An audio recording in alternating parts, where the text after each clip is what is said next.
Hello, future people. Welcome to Getting Tabled. I'm Jason the Bruce, and today we're going to have a look at the Battle Wallet for Infinity N4.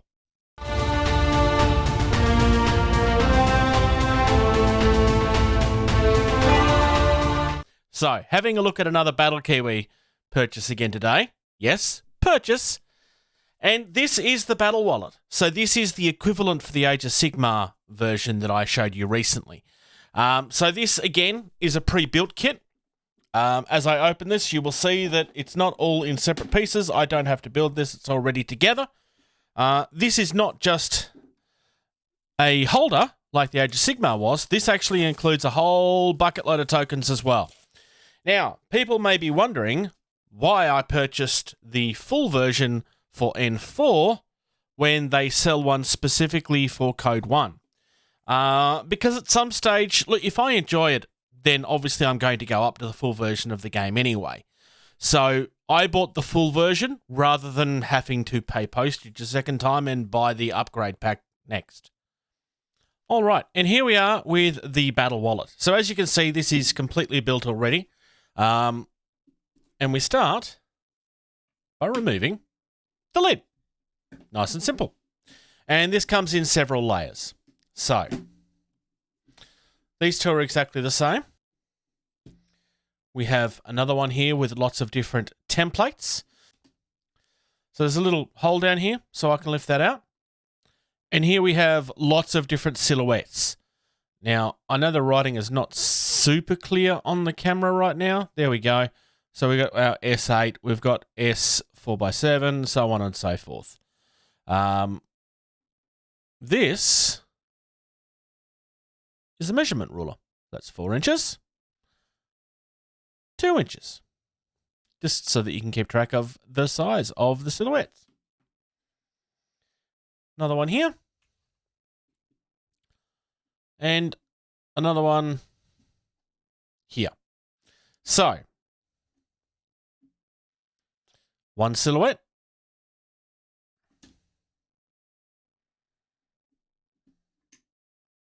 and another silhouette. I'm not going to build these yet. These are designed to go together and come apart again. So it's just something that's easier to carry around. I actually quite like this. Nice and simple. For those, I haven't played a lot of Infinity, but I know that this is something that is very important to the game just because of the way that it works. Now, here we have our tokens. So these are our activation tokens, essentially. I have not removed any of the coverings for this at all yet. I've left that quite deliberately because I intend to color mine so that they're all easier to read. So the way this is designed, I'm going to show off in a little bit, but it's basically designed so that you can have these. It's going to be a little bit hard to show from this angle, but you can have them standing up, and then once you've used the order, you can put it back flat again. Or you could do it the other way around, where you would be standing it up once it's been used, standing it up once it's been used, so on and so forth. I most likely am going to go from the perspective of and then down. I just think that's probably better for me. There are different tokens with the appropriate symbols. So we have our regular order here, and so on and so forth. We also have this one, which has more orders, and this one actually has a dial here as well. Now, these are all magnetized. I didn't actually show that off with the Age of Sigmar one. The only downside of that is that if you start pushing, you'll find that it gets nudged. So you need to be a little gentle when you're turning these. I actually recommend turning it with the actual dial. Obviously, that means that you can't see when you're pushing, but if you're pushing up that way, you tend to find that these impact against the corner. So it actually works a little better, I find, if you turn it this way. So long as you're gentle, everything turns quite nicely, honestly. But if you try to be rough with it, it kind of gets stuck. So don't be rough with it. So this is what turn we're in. Likewise, you got to be gentle with this one. So that's the turn, and this is your objectives. Like I said, you don't want to be rough. You want to be nice and gentle. I'm going to build this up and show you a bit of a different angle that might actually make looking at this a little easier. All right, so in this particular example, I have 5 regular tokens and I've got 1 lieutenant order. And then basically I can just lift them up and put them down as I'm being used.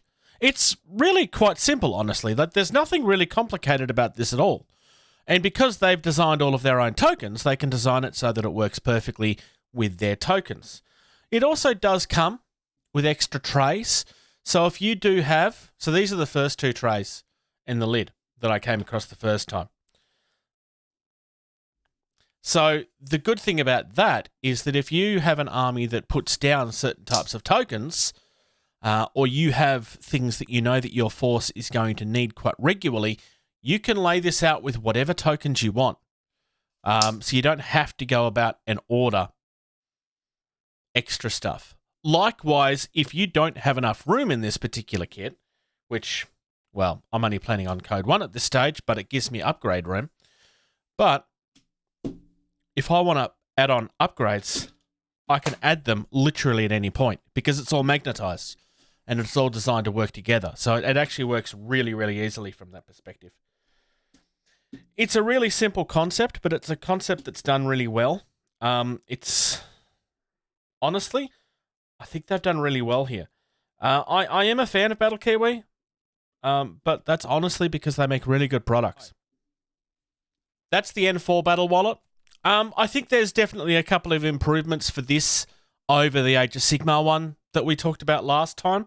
First and foremost, because of the way that this particular one is designed, it allows for upgrades a little easier.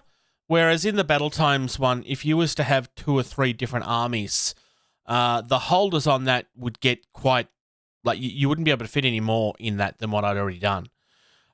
Whereas this is unlimited expansion, really. It just keeps on going. The Marvel one works in a very similar aspect. Like you could just upgrade that forever if you really wanted to. It would get very heavy after a while, but you could. Honestly, I think they've outdone themselves here. The other thing I prefer on this one as opposed to the Age of Sigmar one, because of the way that they've designed the magnets on this, you can only put these lids on one way. So you don't have that issue of accidentally putting it on backwards and having it not line up properly. Because if I do that on this, it just literally doesn't work. I can only put this on one way. It makes it a lot easier. So this is a better product in my view overall. I mean, that doesn't make the other one bad, but this is really, really good. The only other thing I would probably say is these probably might be a little better if they were smooth rather than the pointy edges. The pointy edges do make it look more sci-fi, but because of the way it kind of gets stuck if you're not gentle. And look, just be gentle with this and you'll be fine. But if you're not gentle, it tends to get stuck as you're turning, which is a little bit fiddly. But if that's the worst thing I can say about this product, honestly, if that's the worst thing I can say, this is really good. You've made it through to the end of another video. Your next mission is to hit subscribe and comment down below. If you'd like to reach out to the team, consider doing that, gettingtabled@gmail.com. Consider subscribing to our Patreon. For only $2 a month, you get early access to almost every single video that we do. Our most active social media is facebook.com/gettingtabled. It's where you'll find everything first. There's also a Discord. There's an invite on screen right now. If you type that in, it'll give you instant access. If you're on Twitter or Instagram, you can find us at gettingtabled. It's not the most active, but it's something we're trying to use more all the time. Come and check out Jason the Bruce at Twitch. He does both video game and hobby content. And of course, without question, play more games. Wait, hang on, what's this thing called?